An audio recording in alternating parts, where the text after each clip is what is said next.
ഇസ്ലാമിലെ ആദ്യത്തെ രക്തസാക്ഷിയായ സുമയ്യ ബിൻത് ഖയ്യാത്ത് എന്ന വീരനായികയുടെ ചരിത്രത്തിന്റെ മറനീക്കി നോക്കാം. അവരുടെ ധൈര്യവും വിശ്വാസവുമായിരുന്നു അവരുടെ വഴികാട്ടി. അവർ അബൂ ഹുദൈഫ ഇബ്നു അൽ മുഗീറയുടെ സേവനത്തിലായിരുന്നു.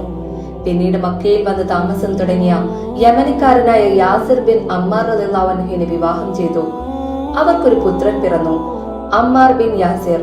പ്രവാചകത്വത്തിലും പ്രവാചക സന്ദേശത്തിലും ആദ്യകാലത്തിൽ തന്നെ വിശ്വസിച്ചവരായിരുന്നു സുമയ്യ ബീവിയും ഭർത്താവും മകനും.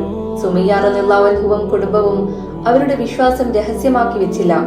അവർ പരസ്യമായി പ്രഖ്യാപിച്ചു. അവിശ്വാസികൾ ഇതറിഞ്ഞപ്പോൾ സുമയ്യ ബീവിയെയും കുടുംബത്തെയും മക്കയിലെ ചുട്ടുപൊള്ളുന്ന മരുഭൂമിയിലേക്ക് കൊണ്ടുപോയി. ഖുറൈശികൾ ശാരീരികമായും മാനസികമായും പീഡിപ്പിച്ചു. അവരെ വീണ്ടും വിഗ്രഹാരാധനയിലേക്ക് പരിവർത്തനം ചെയ്യാൻ ശ്രമിച്ചു. പ്രവാചകൻ അവർ പീഡിപ്പിക്കപ്പെടുന്നിടത്തേക്ക് പോയി, യാസിറിന്റെ കുടുംബമേ, ക്ഷമയോടെ ഇരിക്കൂ, തീർച്ചയായും നിങ്ങളുടെ സ്ഥലം സ്വർഗത്തിലായിരിക്കും എന്ന് പറഞ്ഞുകൊണ്ട് അവരുടെ ധൈര്യത്തെ അഭിനന്ദിച്ചു.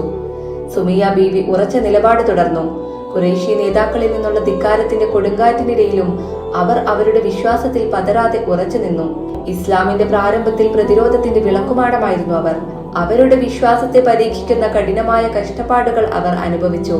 എന്നാൽ സത്യത്തിന്റെ പാത പലപ്പോഴും ബുദ്ധിമുട്ടുകൾ നിറഞ്ഞതാണെന്ന് അറിഞ്ഞുകൊണ്ട് അവർ സഹിഷ്ണുത പുലർത്തുകയും ക്ഷമയോടെ നിലകൊള്ളുകയും ചെയ്തു. ഒടുവിൽ പ്രായമായപ്പോൾ യാസിർ റളിയല്ലാഹു അൻഹു പീഡനം സഹിക്കാൻ വയ്യാതെ അള്ളാഹുവിന്റെയും അവന്റെ ദൂതന്റെയും മാർഗത്തിൽ മരിച്ചു. ഭർത്താവ് യാസിർ ബീവിയുടെ കൺമുന്നിൽ രക്തസാക്ഷിയായെങ്കിലും ഖുറൈശി നേതാക്കൾ സുമയ്യ ബീവിയെ പരിവർത്തനം ചെയ്യുന്നതിൽ പരാജയപ്പെട്ടു. വളരെ കാലം അവരെ പീഡിപ്പിച്ച ശേഷം അബൂജഹൽ തന്റെ ശൂലം കൊണ്ട് അവരെ കുത്തുകയും അവർ രക്തസാക്ഷിത്വം നേടുകയും ചെയ്തു. ഇസ്ലാമിനെ ആക്ഷേപിക്കാൻ വിസമ്മതിച്ചപ്പോൾ യാസിർ റളിയല്ലാഹു അൻഹുവും ഭാര്യ സുമയ്യ റളിയല്ലാഹു അൻഹുവും കൊല്ലപ്പെട്ടു. അവരുടെ മകൻ അമ്മാർ ബിൻ യാസിർ ഇസ്ലാമിനെ നിന്ദിക്കാൻ സമ്മതിച്ചപ്പോൾ അതിൽ നിന്നും ഒഴിവാക്കപ്പെട്ടു.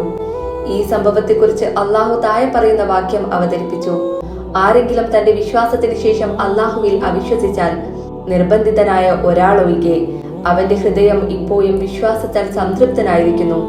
എന്നാൽ അനായാസം അവിശ്വാസം ആർക്കെങ്കിലും കണ്ടെത്തിയാൽ അവരുടെ മേൽ അള്ളാഹുവിന്റെ കോപമുണ്ട്. അവരുടേത് ഭയങ്കരമായ നാശമായിരിക്കും. സുമയ്യ ബിൻത് ഖയ്യാത്ത് എല്ലാ അസമത്വങ്ങൾക്കുമെതിരെ ധൈര്യത്തിനും വിശ്വാസത്തിനും വീരവാദത്തിനും മാറ്റൊലി കൂട്ടിയ പേര്. അവരുടേത് ചരിത്രപരമായി പ്രാധാന്യമുള്ള ഒരു ഇതിഹാസം മാത്രമല്ല, അചഞ്ചലമായ വിശ്വാസത്തിന്റെയും നിശ്ചയദാർഢ്യത്തിന്റെയും ശക്തിയുടെ സാക്ഷ്യപത്രം കൂടിയാണ്. അവരുടെ കാൽച്ചുവടുകളിലൂടെ നമുക്ക് നടക്കാം. വിശ്വാസത്തിനായി അവർ എടുത്ത ധീരമായ നിലപാടുകളിൽ നമുക്ക് സാക്ഷിയാകാം. അവരുടെ പൈതൃകം എന്നത് ദൃഢതയുടെ പ്രതിരൂപമാണ്, എല്ലാവർക്കും പ്രചോദനമാണ്. അവരുടെ പേരിനെ സ്മരിക്കുക, അവരുടെ ചരിത്രം ഓർക്കുക.